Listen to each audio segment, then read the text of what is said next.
Hello, my beautiful light brights. For those of you who do not know me, my name is Neon Noire. I'm a half Italian, half Canadian drag queen living in Belgium. And if you are new here, go ahead and hit that subscribe button. Today, we are playing my favorite game, FAB or Drab, where we rate the looks and let you know if they are fab and fabulous or drab and awful. And today, we are looking at Canada's Drag Race Season 4, Episode 1. That is right, Canada's Drag Race is back, and I am so excited to see what every queen is giving to us. So without further ado, let's get into it.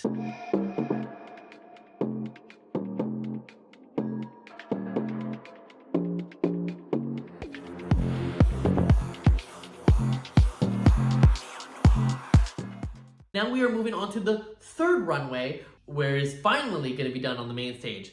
This theme is me, myself, and I. Basically, give us your best drag. Tell us who you are in one outfit.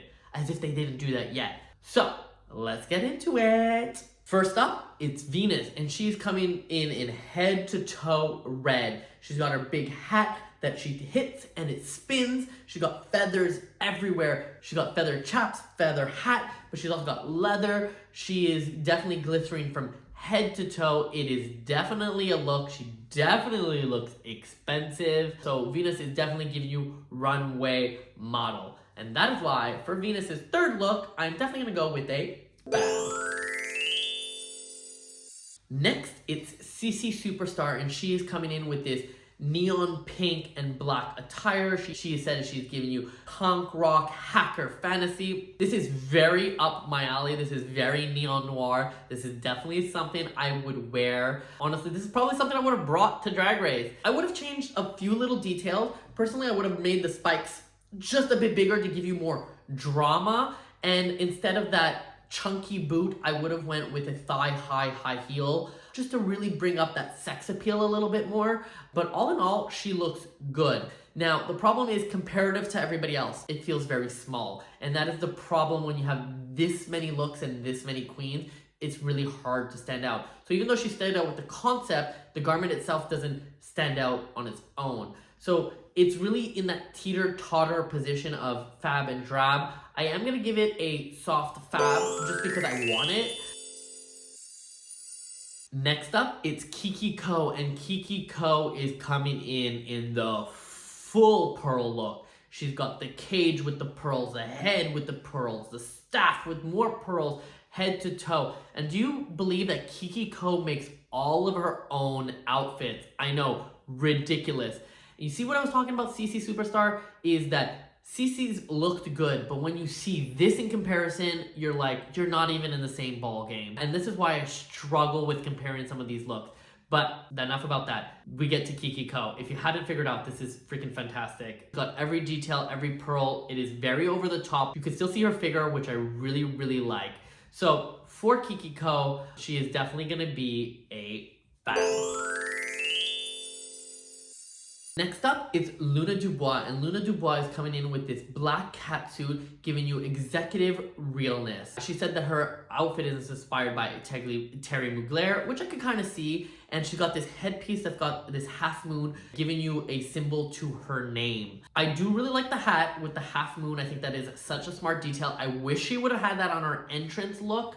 I think that you really want to tell people who your name is initially. She said she's giving with Mugler, and therefore she's got those like alien-esque glasses, but they look like an AliExpress version of those alien glasses. And overall, although it looks expensive, it doesn't meet up to some of the other queens. So again, if this was any other franchise, I probably would have fabbed it. But in this franchise with these looks and these queens, girl, you really have to step up your game. So for Luna Dubois this week, it is going to have to be a drab. I can't believe I'm saying that on this look.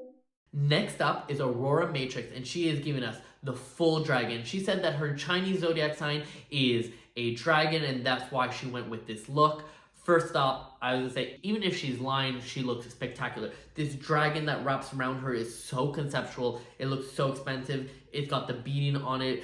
She's got this like naked bodysuit underneath, and she's definitely giving you that Asian persuasion fantasy. Her hair has got the little blue and green details into it with the high ponytail, and her makeup looks stunning as usual. So from head to toe, this is definitely a fab from me. I was also born in the year of the dragon, and I kind of want that look too. Next up is Nearah Nuff, and Nearah Nuff is coming in with this punk fantasy. She's got this leather jacket that is half white, half black, with these black and white boots, and has got her name written all over it in this graffiti style. She paired it with this obnoxious orange sort of mullet style wig. It is definitely giving me concept. It is definitely giving me punk.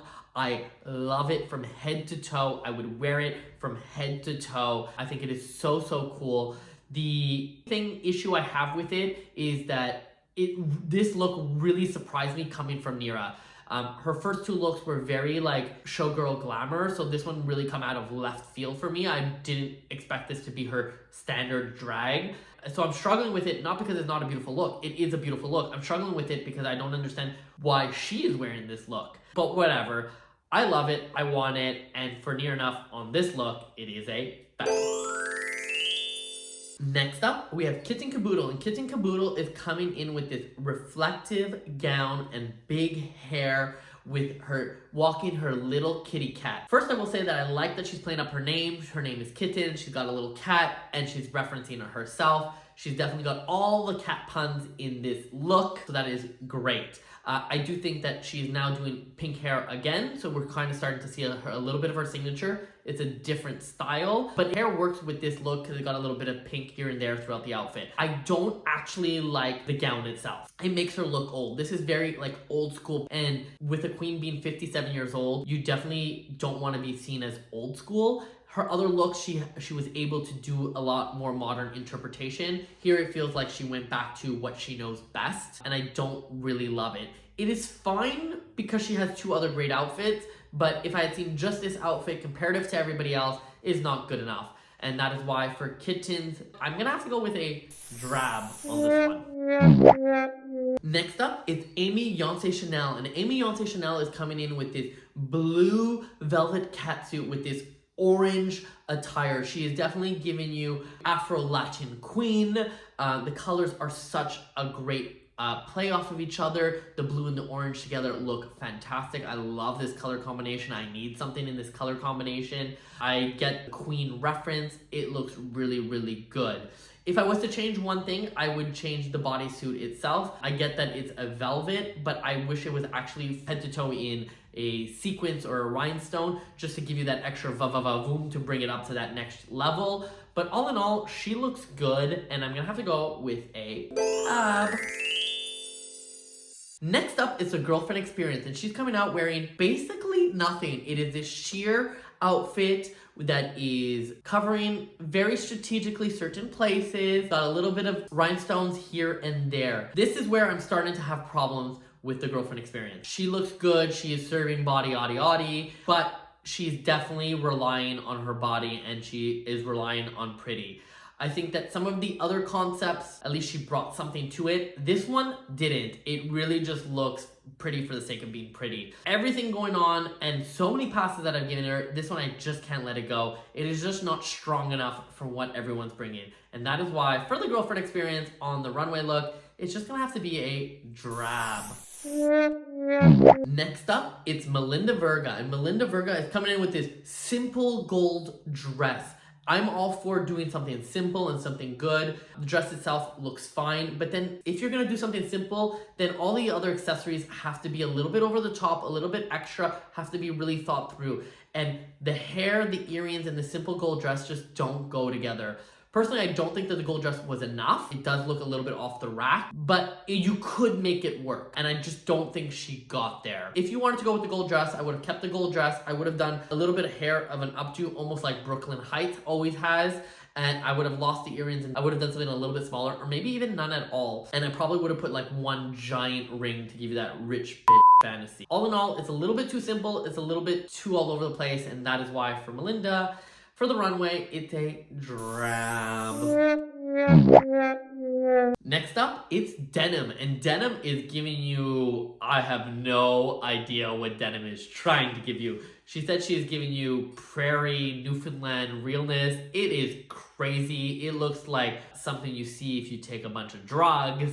But I love it. It is so bonkers. It is so off the wall. It is so different. I've never seen anything like that. And that's what I love about drag. It's people coming up with stuff like this. Like, who thinks of this? And it is so conceptual. I can't critique it because there's nothing to compare it to. And that is a very smart move from Denim. So for Denim, it is definitely a FAB. And that is it for this week's episode, guys. I'm going to try to be doing this every week. So if you agree or disagree with my opinions, go ahead and leave a comment down below. And while you're there, go ahead and hit the like and subscribe button. And once again, my name is Neon Noire, and I'll see you next week. Bye-bye.